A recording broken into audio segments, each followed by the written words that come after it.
Hello and welcome to this week's episode of The Insider, brought to you, just for a change, by Vanishing Inc. My guest today is a successful theatre and movie actor, director, has spent coming up for, I think, 20 years? Over 20 years, collaborating. With Darren, yeah. Sorry, Yeah. I'll shut up.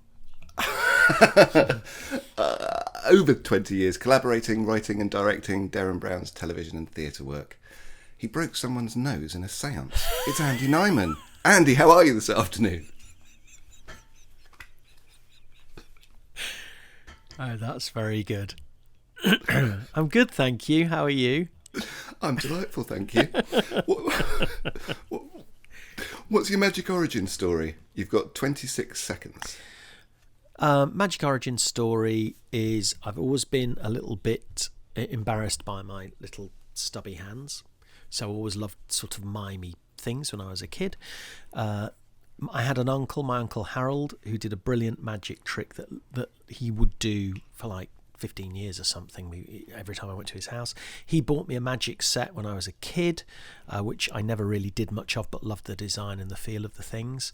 And then I fell out of love with it. And then when I was at drama school, when I was like 21, Jeremy Dyson, who is my oldest friend and writing, directing collaborator, moved to London, and he said, I want to go to Davenport's.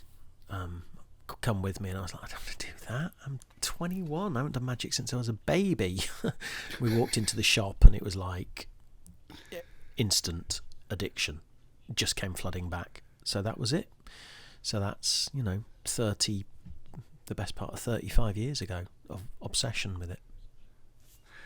Was that 26 seconds? Yeah, that's fine. We'll let you roll with it.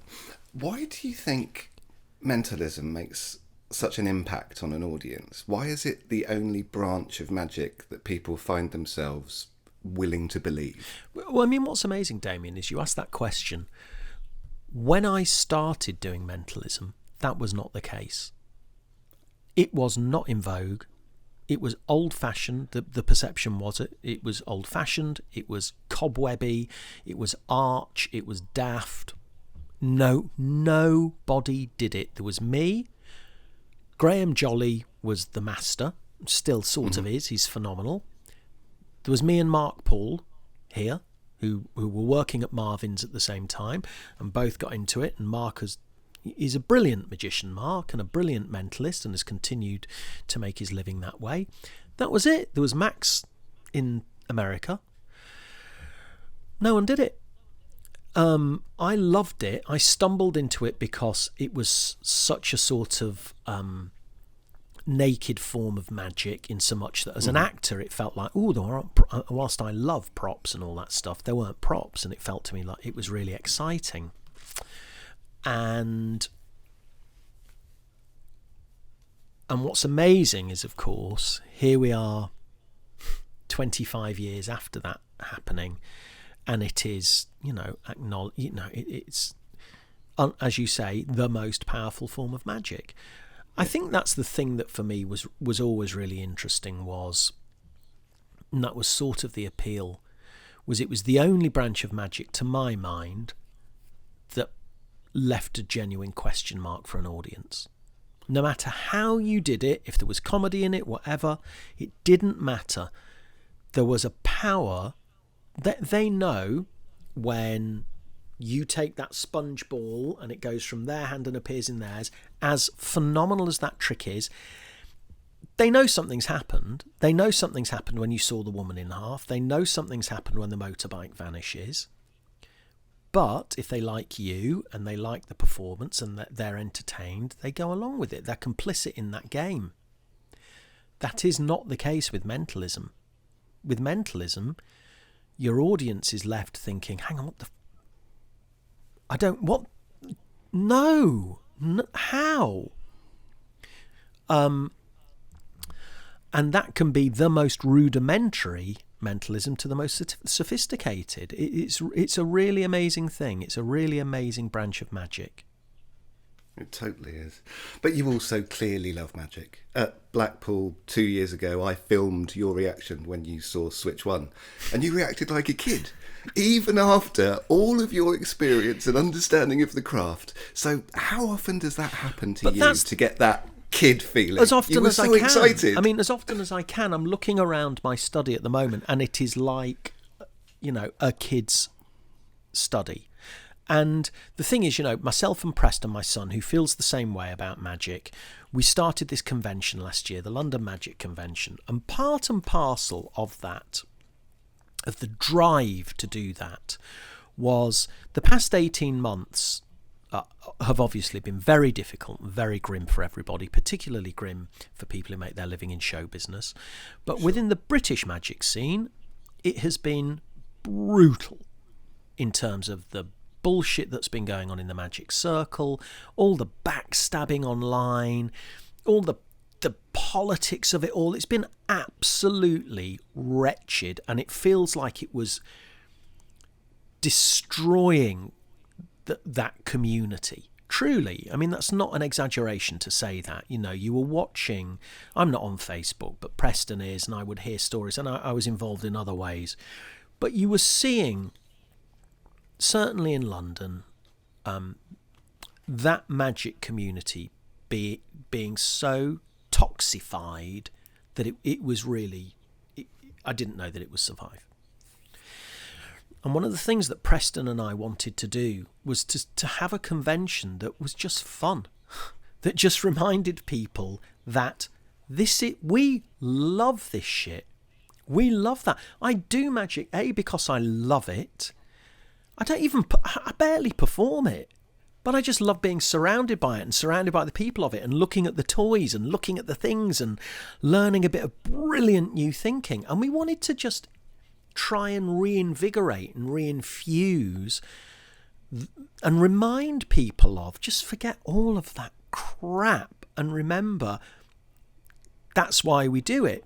So the honest answer, Damien, is that feeling that I can never understand it when magicians are like, yeah, it's kind of nice. Every lecture at the Magic Circle. Yeah, I like nice use of the principle. I do a thing. Let me show you this thing that I, as opposed to just. Now, admittedly, we're all a bit guilty of that, because the more you do it, the more you know, and the more you're like, okay, yeah. But what you really want, what you crave, are those moments where you're like, fuck, no, do it again. And there are plenty of those to be had. And plenty of those when you're looking through books and looking at just pictures and catalogues. And it's just a wonderful thing. But we just have to make sure that we're not embarrassed to be like that. It's something I come up against a lot and think about a lot when creating as well, is that being enthusiastic it's never been cool. It's much cooler to be offhand. It's much cooler to be unimpressed.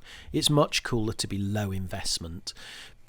And the thing that goes hand in hand with that is, because when you're really invested and you're really excited and you're really, I don't mean manufacturing it, I genuinely feel like that, the capacity for embarrassment and failure is much greater. Because when you're openly enthusiastic or openly trying to do new stuff or openly trying to be, then it's really easy to be pulled down a peg or two, or to set yourself up for, you thought that'd be brilliant, didn't you? You thought people would love that trick. They didn't. You thought the convention would go well. No, people hated it. You thought that I did it all the time. So it's much easier to be offhand and cool, and it's sort of self-protection. You're less vulnerable. You're less vulnerable. It's exactly the word. So I think you just have to be. Why not? Yeah. How did you and Darren meet? I understand that Andrew O'Connor initially offered you the gig. So I got a phone call. I remember it so clearly. I was outside the Wyndham's Theatre in the West End. I was waiting to meet someone, and I got a phone call from Andrew O'Connor saying, "My name's Andrew O'Connor. I run a company called Objective TV, and we want to offer you a 1-hour mentalism special on Channel 4. I mean, a sort of dream phone call if that's what you want, except I didn't want it at all. To which it's exactly what I said. I said, "Oh, that's great, thank you, that's really kind, but I'm not a magician, I'm an actor, and it just wouldn't make me happy. So thank you anyway." Which I think is not normal. I think you're probably right. So he said, "Well, look, why don't you come for lunch with me and my partner, Michael Vine, and my business partner, and we can talk about this." I was like, "Okay." So we went for lunch with him and Michael, and I showed them a couple of tricks, and they said, "Look, we really, really want you to do it, and we think it'll be probably about 5 years of work, and we think it'll be this sort of money." And it was a lot of money over 5 years. I was an out-of-work actor, married with 2 children, mortgage, and no concrete prospects. But I knew it wouldn't make me happy. I knew that it wouldn't make my wife happy because she feels the same way as I do. So I just said, "Oh no, it's not what I want." But and this was, thank God, the moment of, if I ever look back and think that was a good thing to say, it was this. I said, "Look, but whoever you find, you like my ideas and my style, and I'll write and direct whoever you find." Well, that was, the right thing to say. And then they came to me. They came to see me a couple of times live. At that point, I was sort of performing when I was out of work as an actor, and I did Monday Night Magic, and I didn't always kill, but I killed the night they came, which was good fortune. And I remember very clearly O'Connor running on stage, go, "We're begging you, do the show." I was like, no, it's not what I want. Anyway, about 5 months later, they phoned me and said, "Jerry Sadowitz has recommended this guy to us, Darren Brown, and we think he's really interesting. Have you seen him or know anything about him?" And I'd seen him at International in the competition, and he was absolutely incredible. But not only incredible, it was really disturbing. And I thought, well, I know a lot about magic, and I don't know what the fuck is going on here. Either these people are stooges. I mean, sort of like a layman, reduced to being a layman. Yeah. These people are stooges. It must be a stooge. Yeah. I've got no method. Got nothing to cling on to here. And of course they weren't stooges. It was just Darren's absolutely extraordinary sideways thinking on stuff. And so they said, "Look, we think we're going to go with him. Do you two want to get together and see if you get on? Because we'd love you to write and direct his performance." I was like, "Okay." And it was Macmillan's was coming up. So we met up at Macmillan's to see if we got on. Well, we got on like a house on fire. We made each other laugh so much. And then I showed him something and he showed me something. And we just got on really well. So then they put us together, and that was it. And that's 20 years. 20 plus. 20, what I'm talking about. 1999, that was. Right. And so I wrote with Darren the first probably decade of TV with him, all the while whilst I'd go off and do a play or do a film or whatever. It somehow, by some amazing alchemy, just always seemed to work dates-wise. But I was getting busier and busier. And also television is just a devouring, insatiable monster that, as you're finishing Trick of the Mind series 2 or whatever, it's like, okay, now don't forget we've got the special coming up and we need to know the methods on or the plot on the... It was just too much. It just became too much in terms of what other stuff I was doing. And so the last telly I worked on was the lottery prediction, which was also maybe the most stressful. It was more stressful than Russian roulette. It was absolutely nerve-jangling. That live broadcast was... I cannot begin to describe the stress to you. There was me, I'll never forget it, me, Andrew O'Connor, Anthony Owen, bless him, and Andrew Nyman, who at that point was, I don't know if he was head of Channel 4 or something like that. Must have been commissioning editor of Channel 4 or something. He looked like a cadaver. He was ashen. There were like there was like 5 of us in the live broadcast room. It wasn't like a massive team. It was like Darren, camera, us. And Andrew Nyman left the room because he couldn't stand it. There was Anthony was sort of in a slightly fetal position. I thought, I am going to puke into this dustbin. I am so I can't bear it. And O'Connor was just sort of letting it wash over him, but looked pretty grey. It was so, I mean, it's a very fond memory, but it was enough to make me think, I'm really, truly, I can't do any more. What was generating the nerves so Whether much? it was going to work. The liveness, the it was methods, live. A bit of everything. It was live. I mean, Russian roulette was also like terrifying live. But there was something about Russian roulette, about the lottery prediction that was so high stakes as well. And so we didn't know whether the method would work. We didn't know whether the prediction would work. We didn't know whether... there was just so much. So it was so nerve-wracking. And that was... It was already at a point where I was so busy acting-wise that I just thought, okay, this is a good place to stop this. Right.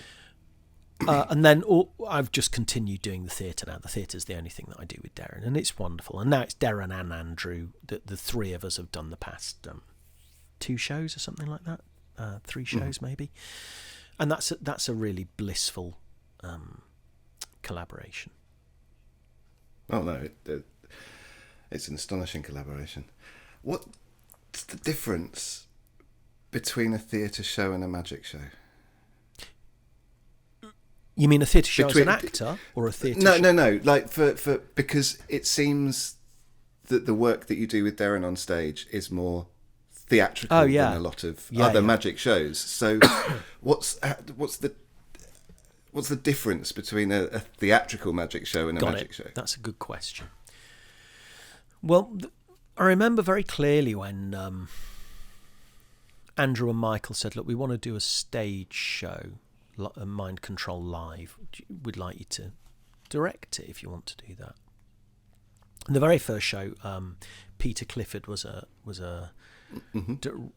helped direct it with me as well. But it was very clear to me, because I'm so obsessive about theatre.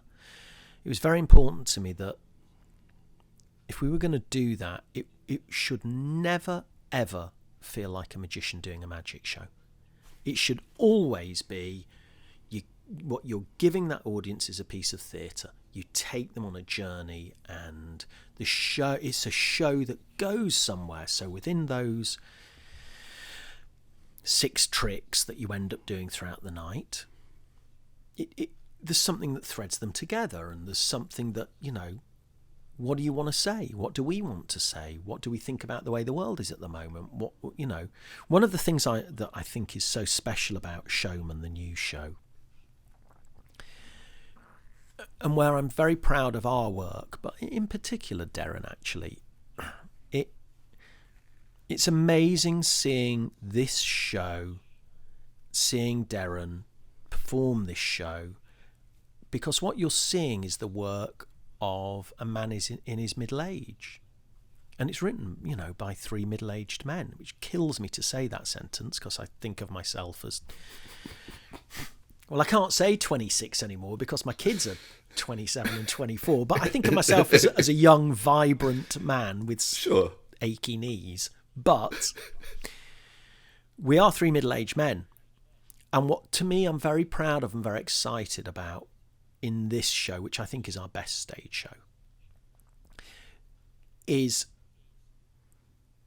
you're seeing exactly that. You're seeing a very truthful show that isn't a man trying to cling on to his youth, trying to still look the same as he did when he was doing his first show when he was 28 or whatever it was, or 30, and because you're a different creature. Mm-hmm. And the material really reflects that. And this all goes back to what you were asking about it being theatre.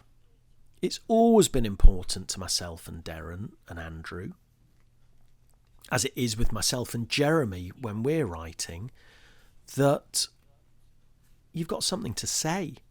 And by that I don't mean, your opinion's the most important opinion in the world, but people are paying to come and see your work because of something that you give. So what is that you want to give this time? And that's one of the things that makes writing and creating really difficult, aside from the fact you've just got to have the ideas. But it's not as simple as just the ideas. It's what sits under that. And you've got to really work at that.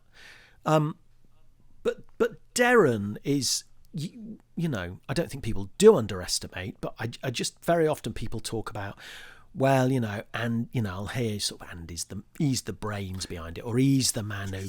You must never underestimate Darren's contribution.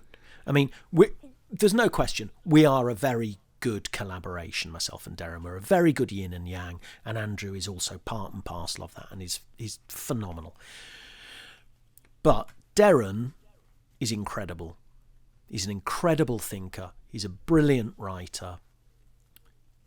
And he has grown and changed so much over the years. He's really, really brilliant and a joy to work with.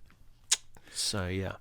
Whenever I've seen video of the two of you together, you just seem to be laughing. Well, that is the key. Making each other laugh. But I mean, that also goes back to what you were saying before. You want it. Don't get me wrong. There are moments.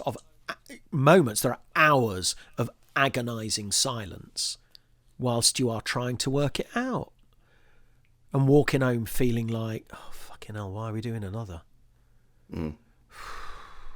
I certainly get like that. They may not. But then what you truly want is for it to be joyous fun, because that is the best place creatively in whatever you do, whether it's rehearsals as an actor, whether it's trying to create a magic trick, whether trying to write a new lecture, trying to create a magic show. If it's not fun, what is the point? Yeah. When false explanations of effects like the famous Animal Heaven ad agency bit come about, and people buy it and indeed still talk about it today as if it was real, do you feel dirty or delighted? Somewhere between the two. Somewhere between the two. It's also worth pointing out that brilliant ad agency routine was written by Richard McDougall. I was going up to see whose idea that was. Yeah, that was a creation of his thinking. I was away doing a film and I came back and they said, yeah, Rich McD was working on that, and he only worked on one special, but he was absolutely brilliant, and that was one of his ideas. And funnily enough, that was an idea that kind of set a template actually that has been not only used by us, but has been stolen by a million magicians. By everyone. Everyone. Yeah. Excuse me. And so, yeah, I mean, there are times, definitely. But the thing I always come back to, that I always will say to people, is you've got to remember it's entertainment. You're watching a TV show. You've got to take it all with a pinch of salt, all of it. There are no camera tricks. There are no stooges. But within that, in the way that you would when you see the stage show, there's a lot going on in its presentation, in the plots.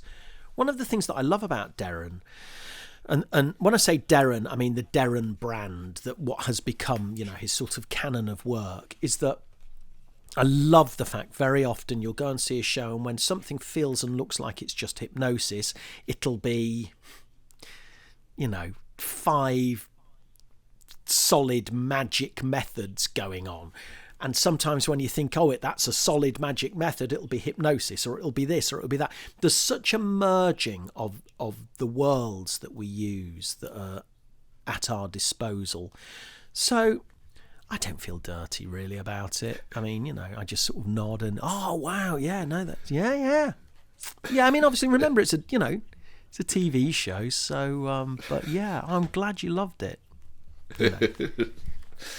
My uncle, who also got me into magic, used to work in market research, and he told me when I said that had you on the show, that several billboard ad agencies have used that clip to prove the efficacy of outdoor advertising. It's that's where it's shocking.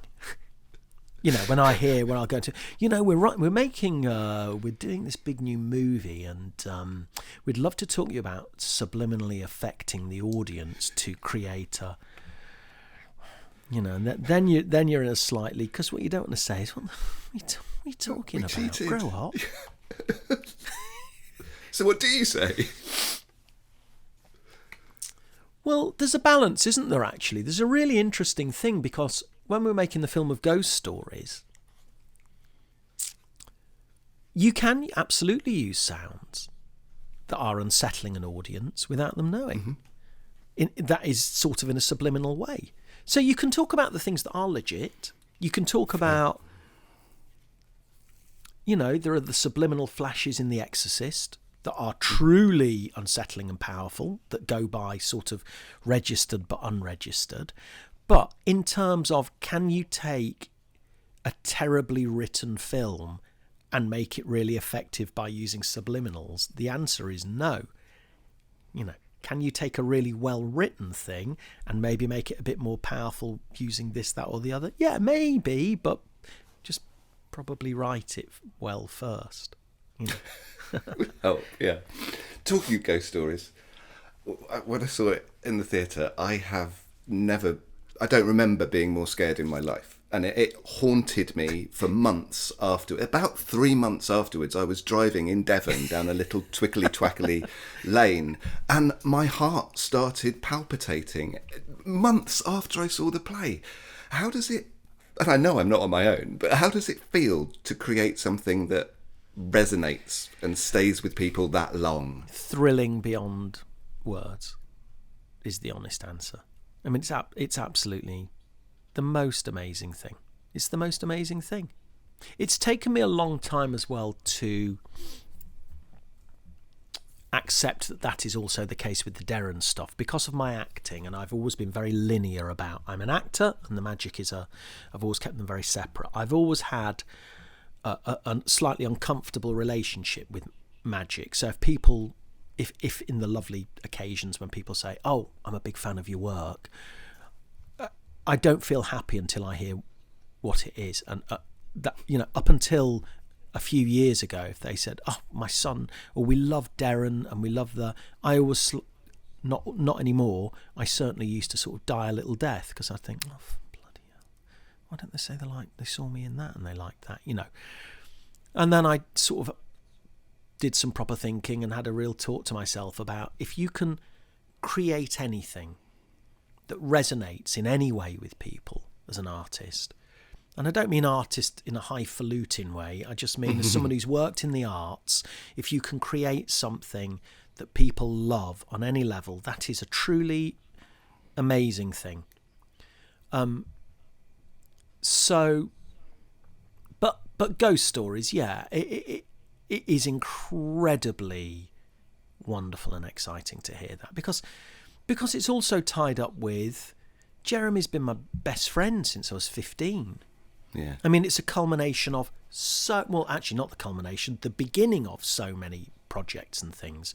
But the fact that he and I, giggling, wrote a play that we thought, if we were 15 and we went to the theatre and saw, what play would we want to see? Oh, imagine if there was someone driving and, this happened. And we did it.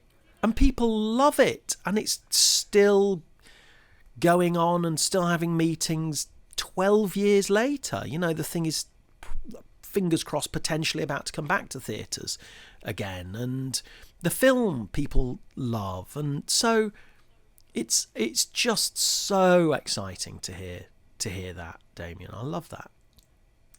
The play scared me so much I haven't watched the film. Oh, you should watch the film. It's very different. Yeah, it's very... No, you messed me up so much. It was 3 months afterwards when I was driving. I love 3 that. months. I saw it's a similar thing, but I saw you at the parlour at the Magic Castle. Did you? Years ago. And you picked me for the Sophie. I don't know the name of it. The Sophie trick. Oh my God. And I don't think I've ever felt such intensity from a magic performance before or afterwards. You made me feel so peculiar. The way you were looking. So how do you do that? How is it because it was personal? Is it because it was your wife? Is it just acting? How do you make that? Because it's not just the Sophie trick. It's a lot of your mental, get Nyman stuff and everything. It's a lot of, it's intense, man. How do you create that? Firstly, that's amazing that you saw me there and I got you up to do that. How incredible.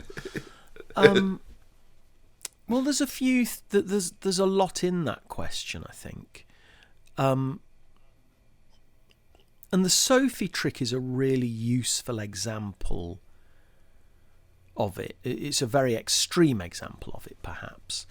For those who don't know what the Sophie trick is, it's basically, it was my version rather. It's a 3-card Monty. It's Find the Lady. So instead of it being 2 black cards and a queen, and they're sort of parlour size, and it's on, you're sort of propping them on a stand. And I would look away, and Damien would come up and mix them, and then I would, without looking, be able to tell you where the queen is. Except in the version that I do, it's a photo of Sophie on our wedding day. Sophie's my wife, and then 2 cards that aren't Sophie, and I'm keeping track of her. So as a sort of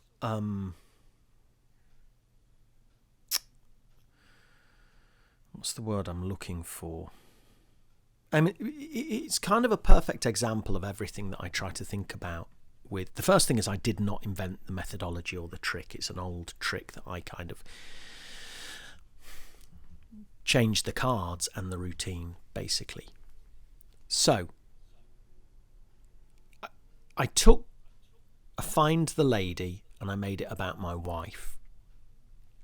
Not only did I make it about my wife, the 2 cards other than my wife, instead of being inconsequential cards, one of them says shul, S-H-U-L, which is a synagogue, and the other word says chuppah, which is the canopy, which is the Hebrew word for the canopy a Jew gets married under.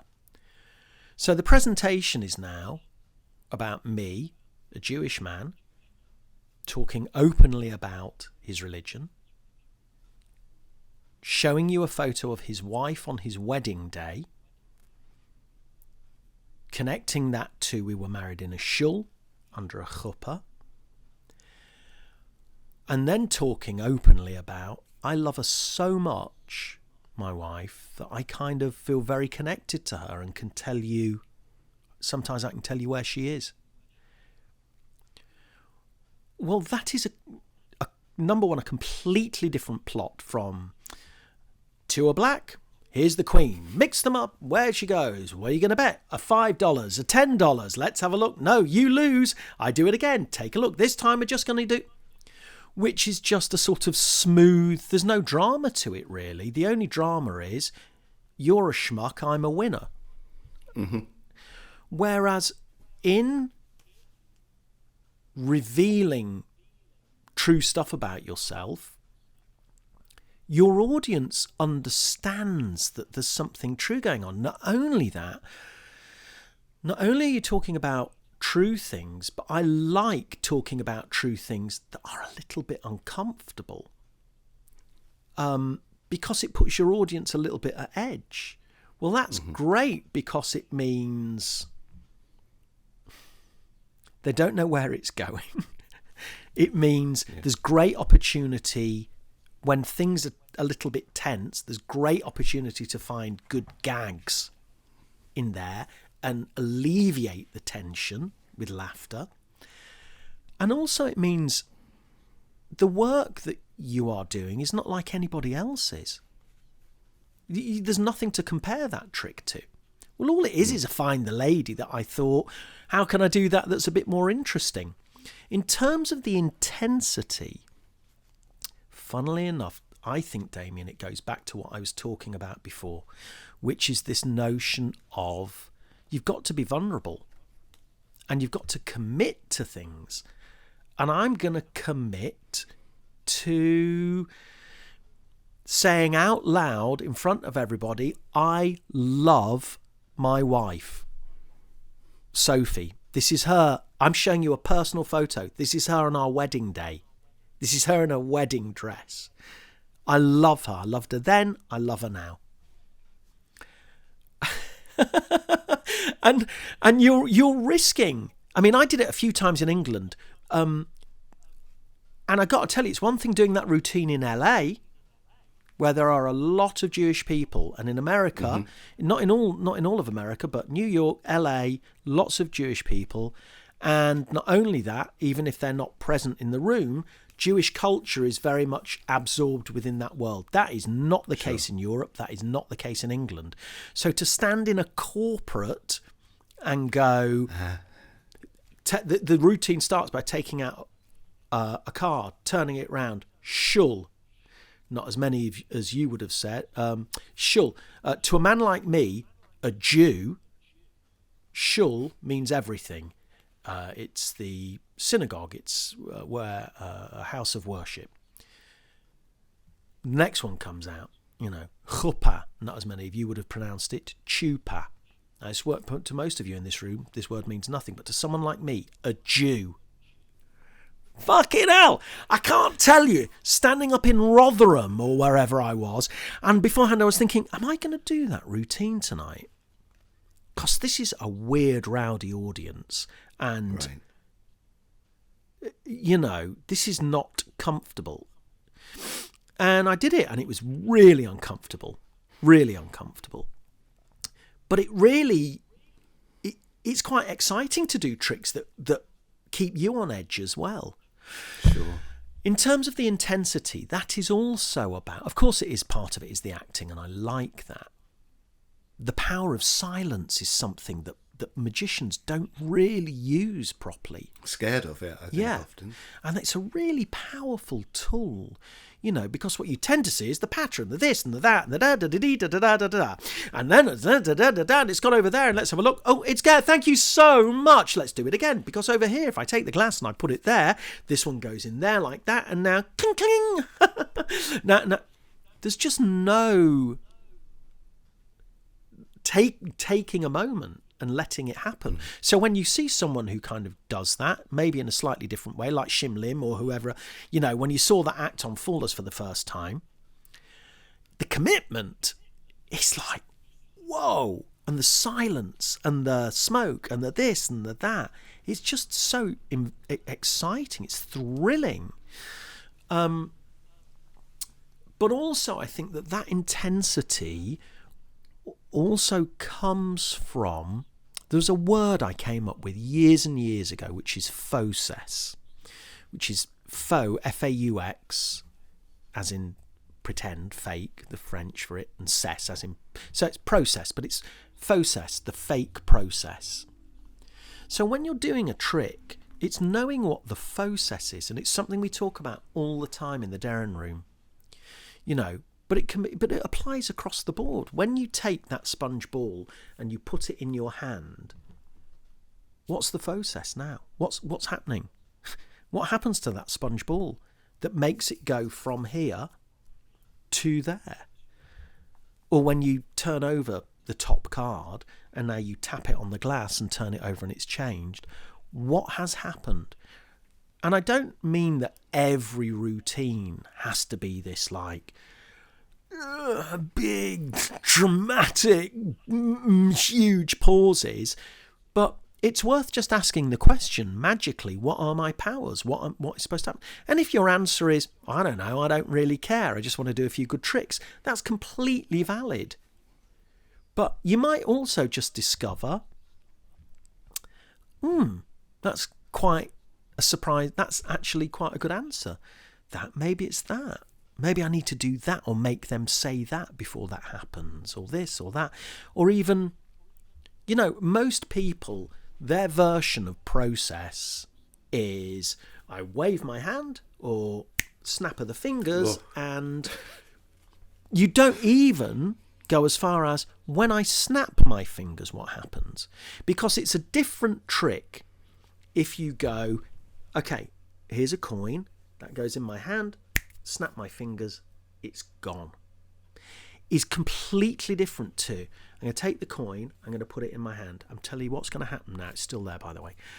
I'm going to snap my fingers. When I snap my fingers, it's like starting a car. It's like turning an ignition. And the power that I have when I snap my fingers, as long as I'm looking at the hand, it'll go. Now, if I don't look at the hand and I look down here when I snap my fingers, something will happen there. So I need to be very careful where I look when I snap my fingers. So, coin is here. Ready?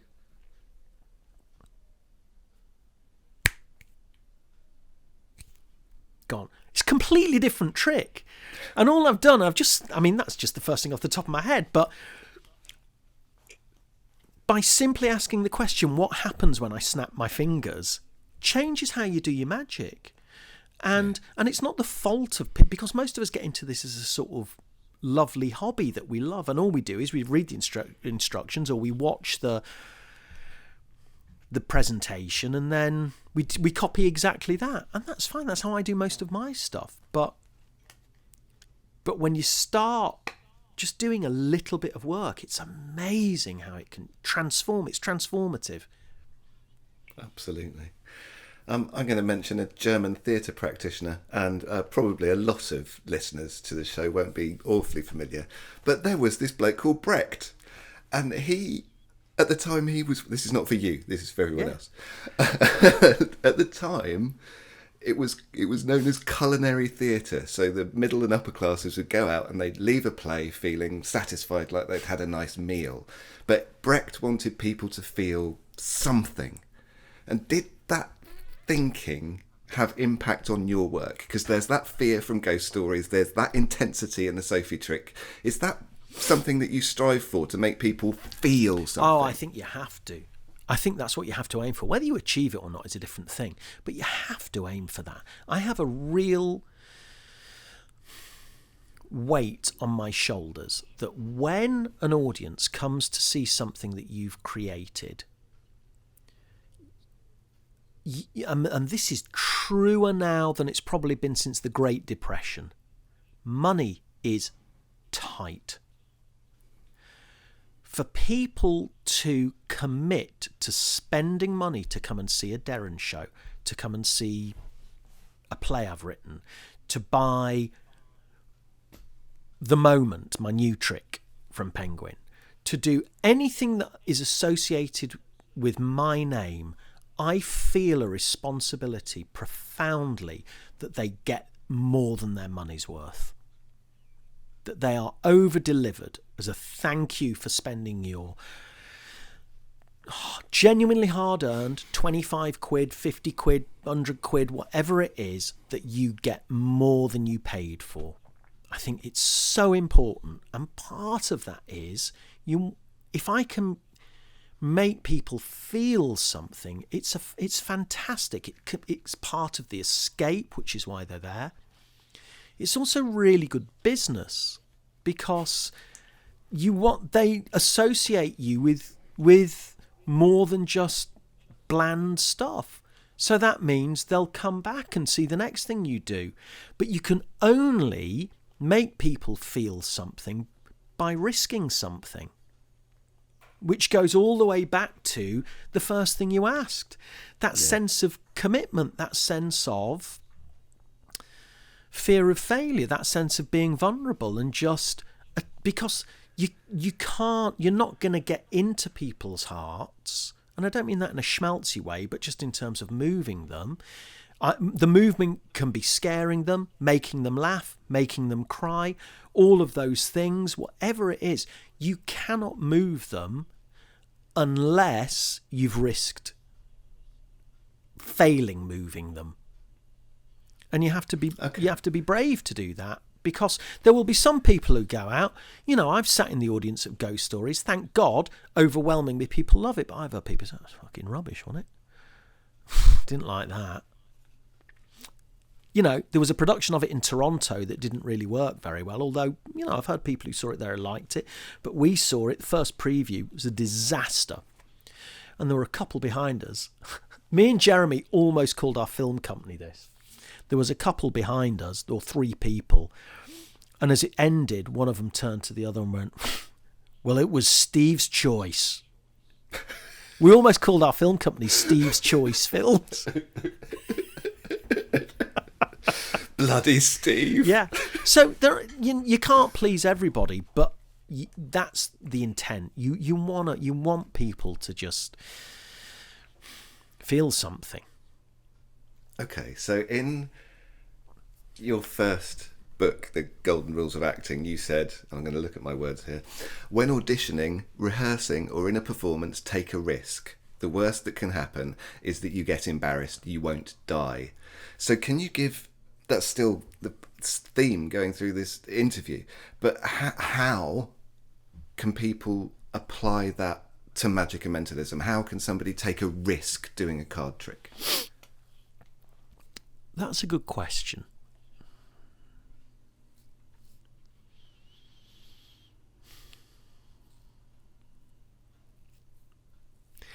I mean, it's quite a hard thing to answer because the joy of magic is it's just a fabulous hobby. And when we talk like this, I am not suggesting that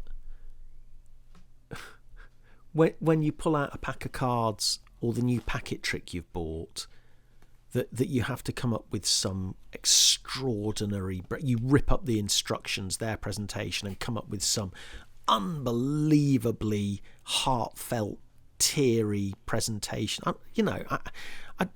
We're just talking sort of in broad terms here. Sure.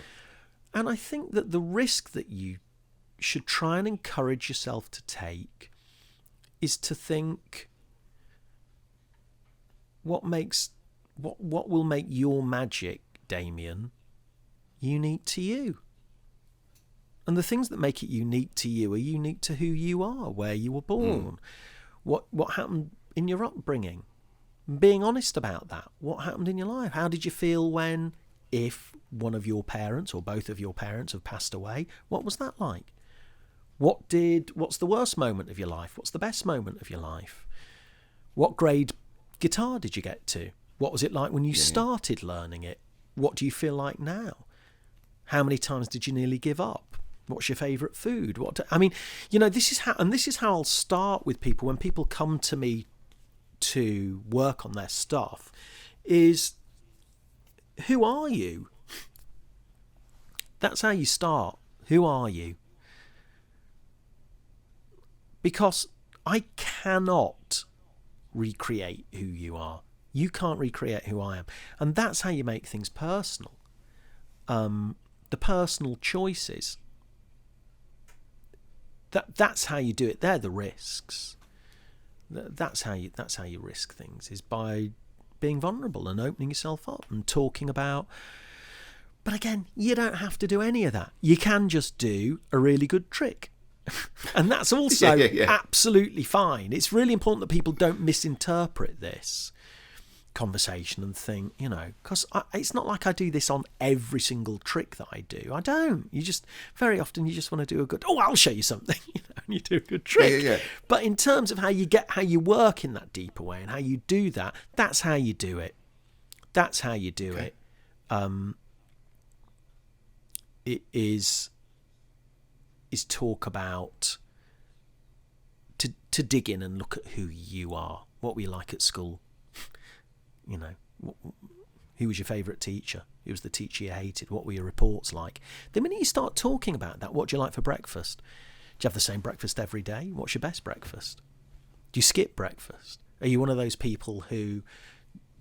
I can never get my head around those people who are like, oh God, I haven't eaten today. Fucking hell, it's all I ever think about.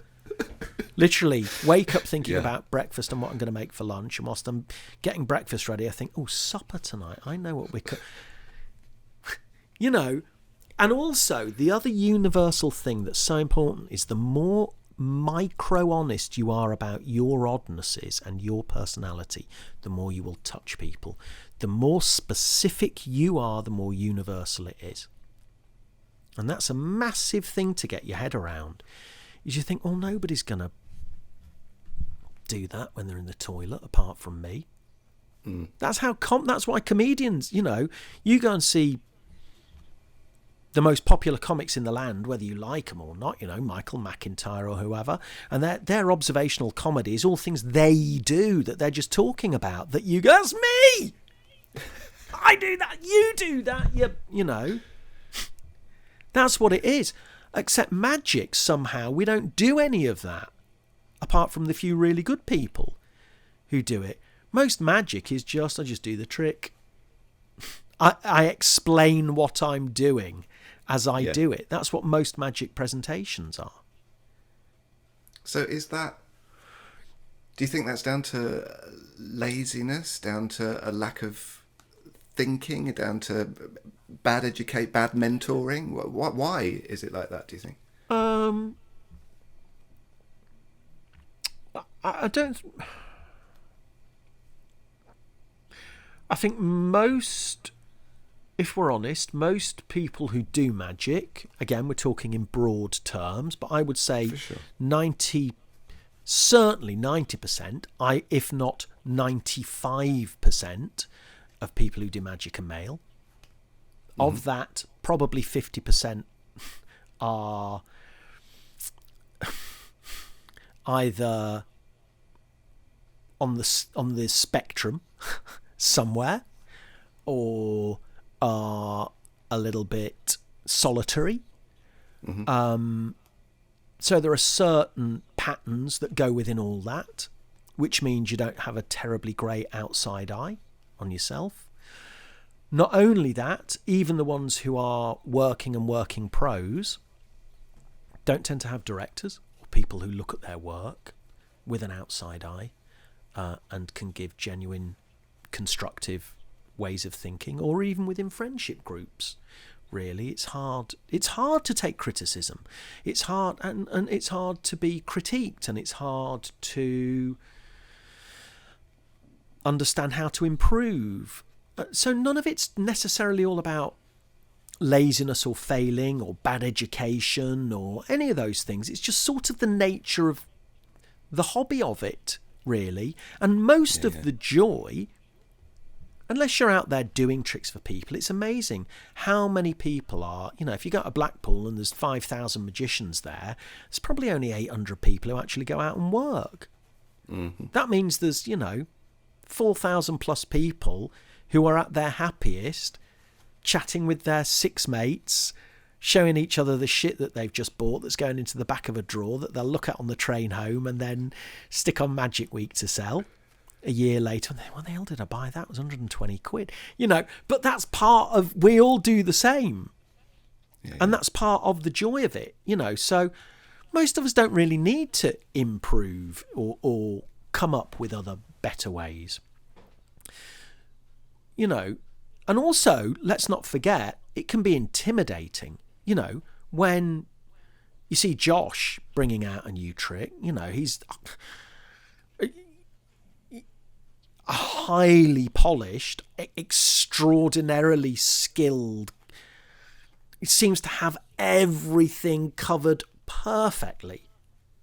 And I look at that and think, fucking hell, God, he's impressive. I'm never going to be like that. Jesus. How's he doing that? How have they manufactured that so perfectly? Look at it all. Look at him. It's brilliant. So it's easy to just think, I don't want to do any of that.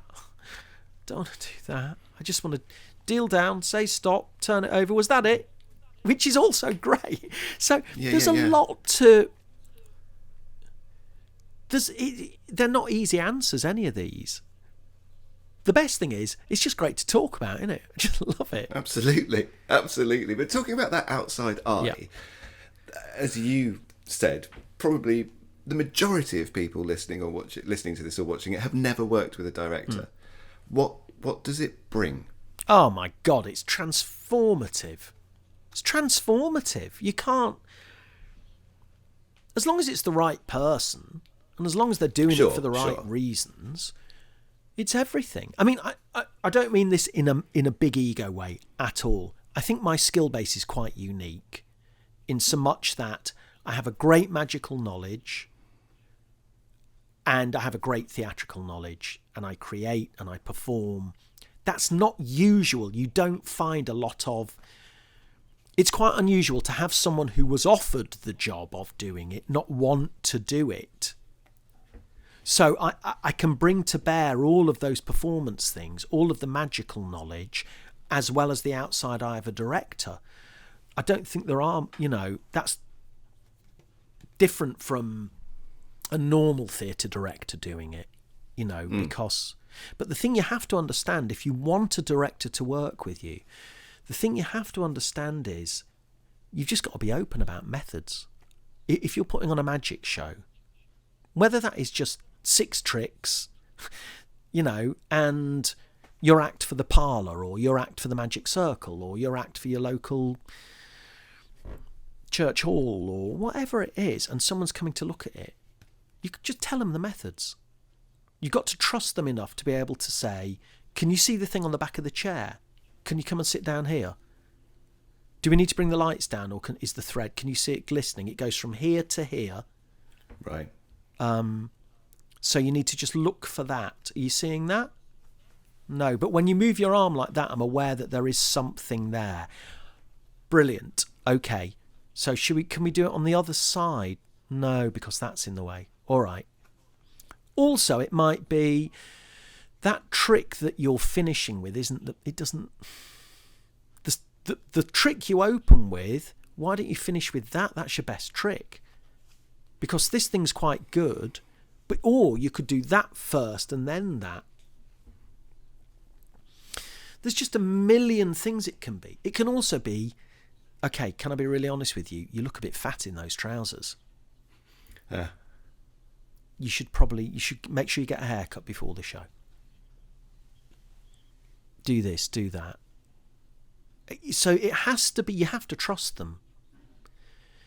And again, it's all different levels of directing. It can just be, you may having a look who said, look, I've worked with a few people where you're like, the directing basically boils down to, you cannot make that joke anymore. Things have changed. You shouldn't say that. You shouldn't say that now. Yeah. And very often you don't even think about it. And they're hard things to hear. My kids will say to me, Dad, you can't say that anymore. And I think, of course I can. Getting a bit touchy. Oh, come on, bloody hell. And then afterwards you sort of think, yeah, they're probably right. Probably shouldn't. So, I'll save that for the... Yeah. So how can someone find a director to help them? Well, it depends. It depends who you are. It depends what you want to do. It depends whether you're a pro and you're talking about sincerely working on your act that you're going out earning a living with. If that's the case, you need to employ somebody. Okay, let's say it's not that, because that's not going to be the majority of people listening. Then it's about who do you look at in your magic society that you think, I think they're great and we have a right laugh and I trust them. It can be as simple as that. Will you watch my act and give me some thoughts? I'll do the same for you. I mean, it just, you're looking for a pair of outside eyes that you trust, that can say that you won't. And I'm not saying the person who's giving the notes needs to go out of their way to look for things. And here's a good question to start with. I'm going to show you a trick, okay? Even if it's just a trick. So I'm going to show you this trick now. Okay, done it. What's wrong with it? What don't you like about it? Is better than, what do you think? Yeah, it was good. Yeah. It's really good. Oh, did you see so-and-so last night? And you're off and away. As opposed to, and that can be the same as anything. That can be same as writing a play, whatever it is. Giving it out and saying, what do you think's wrong with this? So again, it's being vulnerable. It's totally vulnerable. But you also, you're opening yourself up for the answer. Which is, the minute you did that, I knew there was something, I knew it wasn't really a free choice. And sometimes that can be, so then it's not just about going, oh, okay. It's about, okay, so what do you think would make it feel like a free choice? If we keep the method the same, how can it feel like a free choice? Well, you're just sort of really holding it tightly at the beginning. All right, so if they were on the table, would it be better if it looked like they were messed up on the table, even if they weren't, if I just sort of spread them on the table and pulled a few cards from the bottom out and showed them and said, we're all familiar with cards, yeah? And then put those on the bottom and then ask someone to just sort of gather them up.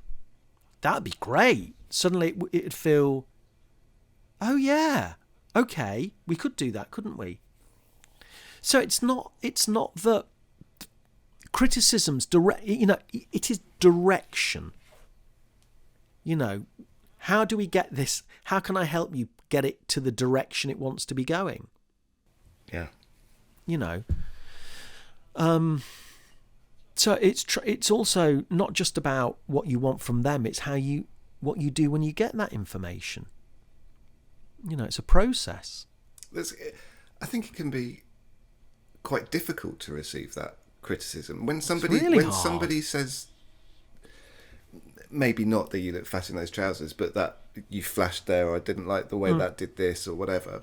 Is there any advice that you can get for how to take that the right way? Is there a way to help process it in your brain? Well, it's how it's given. Right. It's how it's given. Because if you're showing me the trick, if you're showing it to mates and you flash and what you're getting is, ooh, yeah, saw that. Go on then. All right. Yeah, is that it? Yeah, that is it. Yeah. So is that your trick? It's a totally different thing to, you're going to show me the trick, and I'm watching it with an eye to give you thoughts afterwards. Okay, so the first thing is you've got to be careful on that thing because you flashed it. And it's also about, so how do we fix that? These are the things we need to fix. It's not, this is what's wrong with your trick and that's why it was shit. It's, these are the things at the moment I think need to be improved, is part one. Mm-hmm. Part two, let's chat about how we can improve them. What do you think? And that can be, I don't really like the plot. I don't really understand it. Because sometimes the trick's great. Look, big reaction, that trick of mine. It's not mine, it's Roy Johnson's Nuts and Bolts. It's my presentation. I did it 1,000 times working until I realised the plot as is you, as an audience, as a group around this table, you're going to choose a card, anyone you want. Here's a pack of cards, they name the card. I turn every card over, they say win. What does yours say? Lose. That was my opener. At tables, 1,000 times. Until I realised my opening effect, I love the nuts and bolts of this, but my opening effect is I go, win, win, win, win. What does yours say? Lose. Oh, that's okay. I'll show you something else. Okay, let's get a rope out and literally changing it to, they name one. I've told them at the beginning, this will probably go wrong. If it goes right, you've got to clap and cheer. If it goes wrong, you're allowed to boo. Okay? So let's hear the boos. Boo. Let's hear the... Hey! All right, here we go. They name a card. If you'd have said that, it says boo, boo, boo, boo, boo, boo, boo. 51 cards say boo. What does yours say? Clap and cheer. Way! It's completely different suddenly. Was that an epiphany? It was a total epiphany. It was honestly, after years of me going, why am I starting with that? Because I'd bought Roy Johnson's booklet. I thought the method was brilliant. He was a brilliant working pro. So you just take it as read. So I'm out there doing it. And it worked brilliantly. / the reaction was like, oh.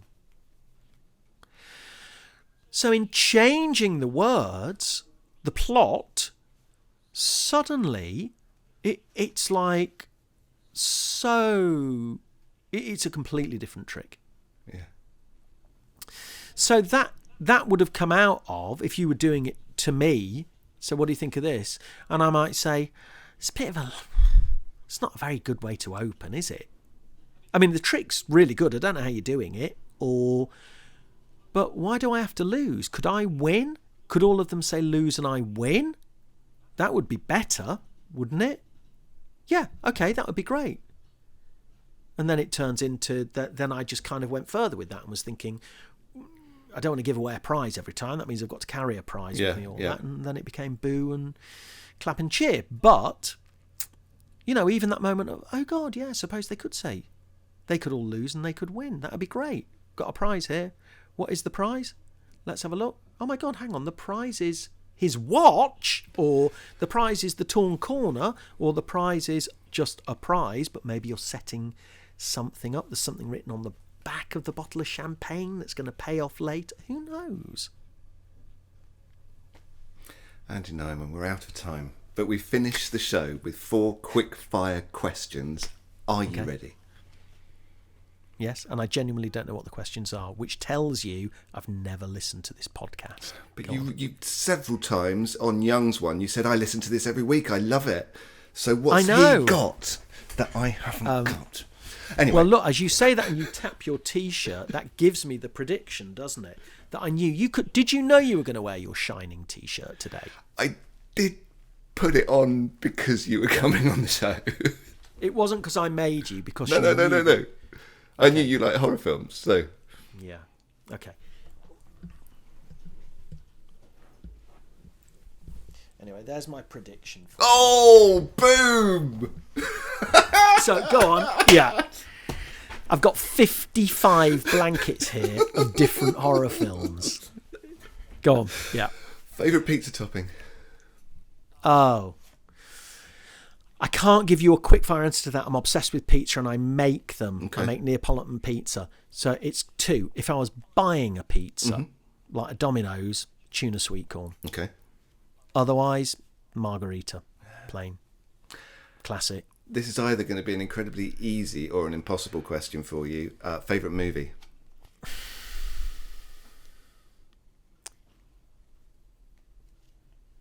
Jaws.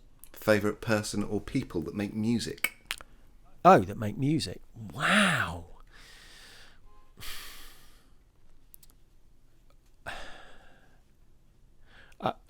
I struggle to answer that. Probably something I listen to more than anything at the moment is the Preservation Hall Jazz Band from New Orleans. And finally, who would you rather fight? 1 massive Andy or 100 tiny Joshes? Oh, 100 tiny Joshes. 1 big Josh. Bring it on. Bring it on. Andy Nyman. At the next convention. Andy Nyman, thank you so much for giving us so much of your time today. I genuinely am delighted and honoured. Thank you very much. It's an absolute pleasure, and I'm blown away by the fact I got you up at the Magic Castle. Boom.